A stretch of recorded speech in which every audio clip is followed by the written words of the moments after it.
사순절 기간입니다. 오늘은 마태복음 15장 말씀 함께 나누도록 하겠습니다. 먼저 1절에서 10절 말씀에 주님은 잘못된 신앙, 잘못된 전통을 깨트리십니다. 예수님이 살아계실 동안에 예수님을 따라다니면서 그분을 괴롭힌 사람들이 바리새파 사람들, 율법학자들, 사도교파 사람들입니다. 유대인들의 신앙의 중심지는 예루살렘이며 그 중심에 서 있는 사람들이 바로 바리새파 사람들, 율법학자들, 사도교파 사람들입니다. 자, 그들이 예수님께 와서 예수님의 제자들이 음식을 먹기 전에 손을 씻지 않는다는 이유로 문제를 제기합니다. 2절 말씀입니다. 그 문제를 제기하는 그들에게 예수님은 오히려 그들의 고르반을 지적하십니다. 고르반은 하나님께 드리는 예물이라는 뜻입니다.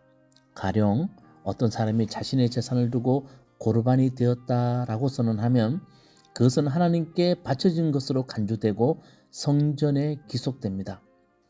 문제는 이렇게 고르반으로 드렸다고 선언하면 그 재산으로 더 이상 부모를 공경하지 않아도 된다는 겁니다.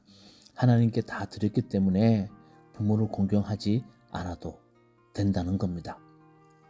하나님께 드리는 경건의 행위처럼 보이지만 실제로는 부모 공경이라는 하나님의 계명을 피해가는 수단이 되어버렸다는 겁니다. 예수님은 하나님의 이름을 빌려 행하는 왜곡된 종교 행위를 지금 책망하고 계십니다. 그것이야말로 하나님의 이름을 망령되게 일컫는 일이기 때문입니다. 8절 말씀 보면 이렇게 말씀하십니다. 이 백성은 입술로는 나를 공경하되 마음은 내게서 멀도다. 주님이 그렇게 말씀하십니다.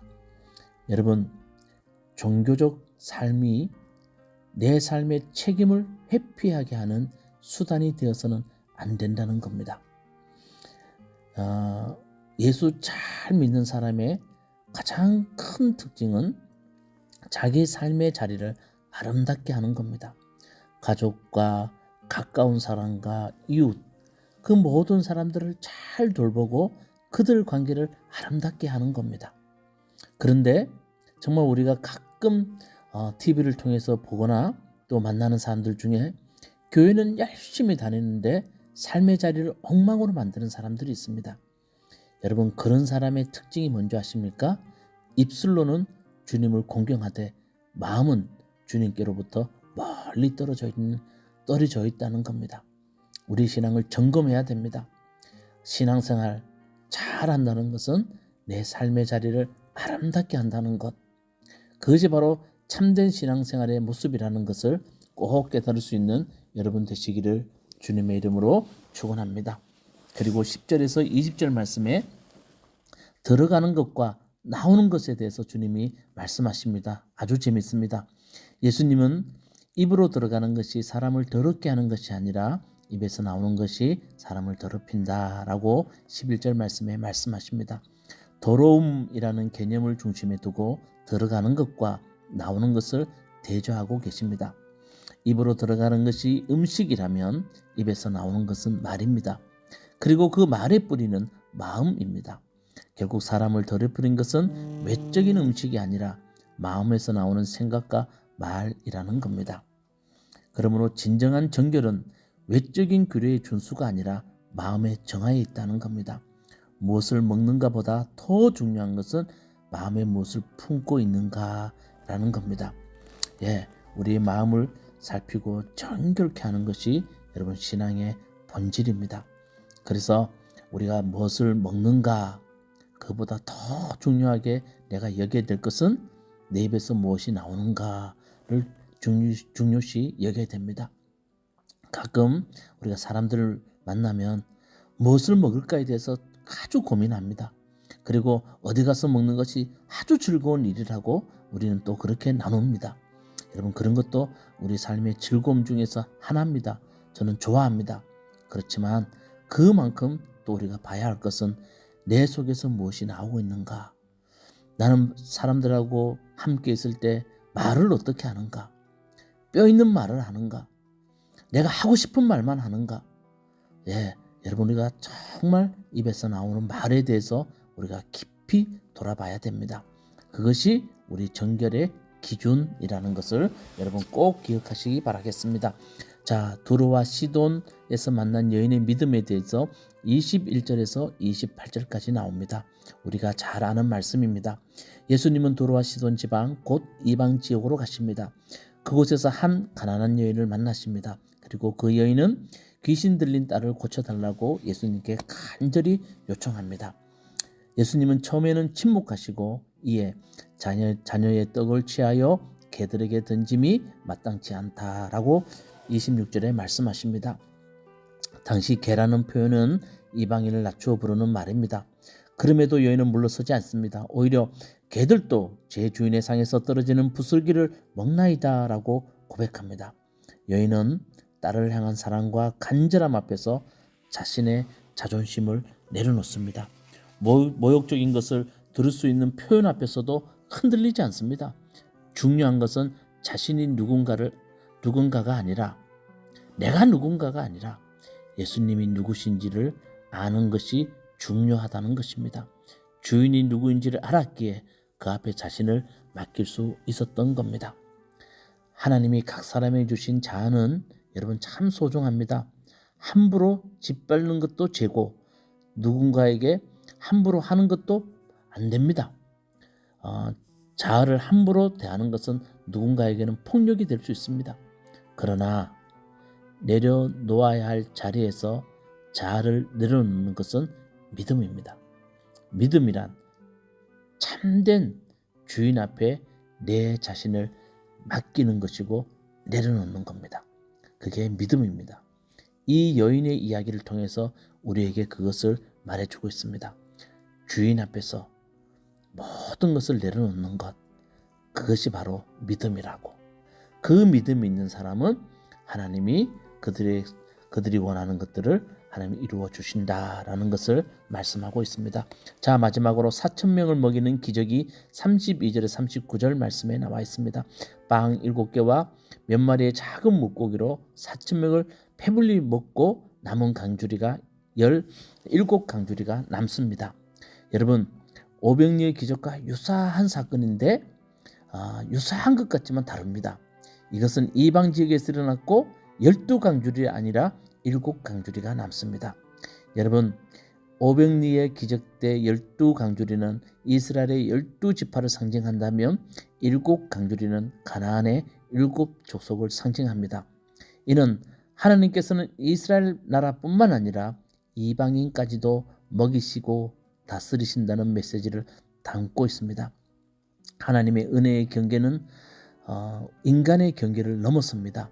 주님의 식탁은 특정한 민족이나 집단에만 제한되는 것이 아니라 그분의 통치는 온 민족에게 열려 있다는 것을 이 4,000명을 먹이는 기적 이야기를 통해서 우리에게 들려줍니다. 12강주리는 유대인, 7강주리는 이방의 7민족을 가리키면서 주님의 통치는 온 땅을 향하여서 이루어진다라는 것을 말씀하고 있습니다. 오늘 이 말씀이 여러분이 큰 은혜가 되기를 주님의 이름으로 축원합니다. 기도하시겠습니다. 주님, 오늘 말씀을 통하여서 우리는 하나님의 귀한 교훈을 깨닫게 됩니다. 들어가는 것, 그것도 소중하지만 나오는 것이 더 중요하다고 말씀하십니다. 우리는 들어가는 것만 신경 쓰고 나오는 것에 대해서 신경 쓰지 못하고 살아갑니다.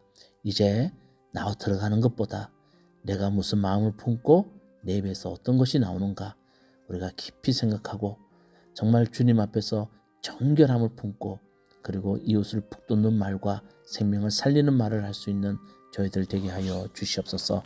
예수님 이름으로 기도드리옵나이다. 아멘. 마태복음 15장. 그때 예루살렘에서 바리새파 사람들과 율법학자들이 예수께 와서 말하였다.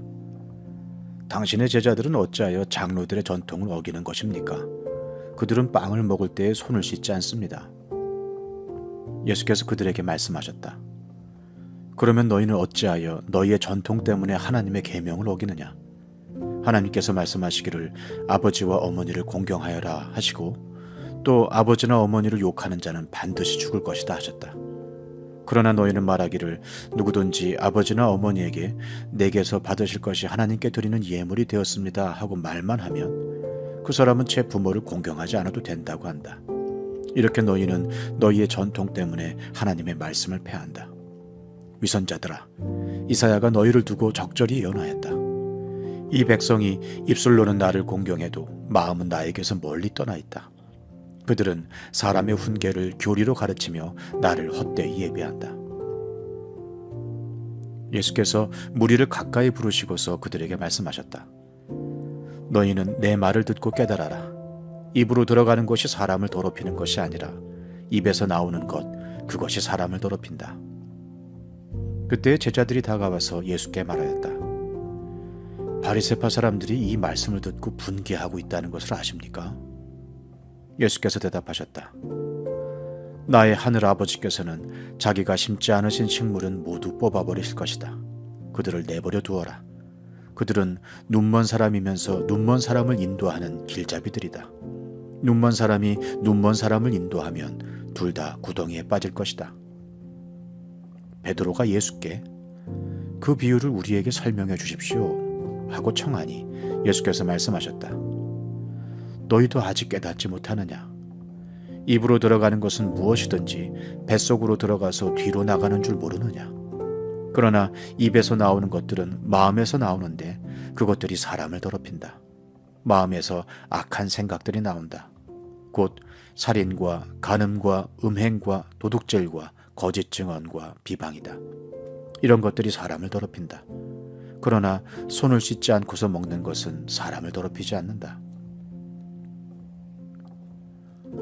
예수께서 거기에서 떠나서 두로와 시돈 지방으로 가셨다. 마침 가나안 여자 한 사람이 그 지방에서 나와서 외쳐 말하였다. 다윗의 자손이신 주님, 나를 불쌍히 여겨 주십시오. 내 딸이 귀신이 들려 괴로워하고 있습니다. 그러나 예수께서는 한마디도 대답하지 않으셨다. 그때 제자들이 다가와서 예수께 간청하였다. 저 여자가 우리 뒤에서 외치고 있으니 그를 안심시켜서 떠나보내 주십시오. 예수께서 대답하셨다. 나는 오직 이스라엘 집에 길을 잃은 양들에게 보내심을 받았을 따름이다. 그러나 그 여자는 나와서 예수께 무릎을 꿇고 간청하였다. 주님, 나를 도와주십시오. 예수께서 대답하셨다. 자녀들의 빵을 집어서 개들에게 던져주는 것은 옳지 않다. 그 여자가 말하였다. 주님, 그렇습니다. 그러나 개들도 주인의 상에서 떨어지는 부스러기는 얻어먹습니다. 그제서야 예수께서 그 여자에게 말씀하셨다. 여자여, 참으로 네 믿음이 크다. 네 소원대로 되어라. 바로 그 시각에 그 여자의 딸이 나았다. 예수께서 거기에서 떠나서 갈릴리 바닷가에 가셨다. 그리고 산에 올라가서 거기에 앉으셨다. 많은 무리가 걷지 못하는 사람과 지체를 잃은 사람과 눈먼 사람과 말 못하는 사람과 그 밖에 아픈 사람을 많이 데리고 예수께로 다가와서 그 발 앞에 놓았다. 그러자 예수께서는 그들을 고쳐주셨다. 그래서 무리는 말 못하는 사람이 말을 하고 지체 장애인이 성한 몸이 되고 걷지 못하는 사람이 걸어다니고 눈먼 사람이 보게 된 것을 보고 놀랐고 이스라엘의 하나님께 영광을 돌렸다. 그때 예수께서 제자들을 가까이 불러놓고 말씀하셨다. 저 무리가 나와 함께 있은 지가 벌써 사흘이나 되었는데 먹을 것이 없으니 가엾다. 그들을 굶주린 채로 돌려보내고 싶지 않다. 가다가 길에서 쓰러질지도 모른다. 제자들이 예수께 말하였다. 여기는 빈들인데 이 많은 무리를 배불리 먹일 만한 빵을 무슨 수로 구하겠습니까? 예수께서 그들에게 물으셨다. 너희에게 빵이 몇 개나 있느냐? 그들이 대답하였다. 7개가 있습니다. 그리고 작은 물고기가 몇 마리 있습니다. 예수께서 무리에게 명하여 땅에 앉게 하시고 나서 빵 7개와 물고기를 들어서 감사기도를 드리신 다음에 떼어서 제자들에게 주시니 제자들이 무리에게 나누어 주었다. 사람들이 모두 배불리 먹었다. 그리고 나서 남은 부스러기를 주워 모으니 7 광주리에 가득 찼다. 먹은 사람은 여자들과 아이들 외에도 남자만 4,000명이었다. 예수께서 무리를 헤쳐 보내신 뒤에 배에 올라 마가단 지역으로 가셨다.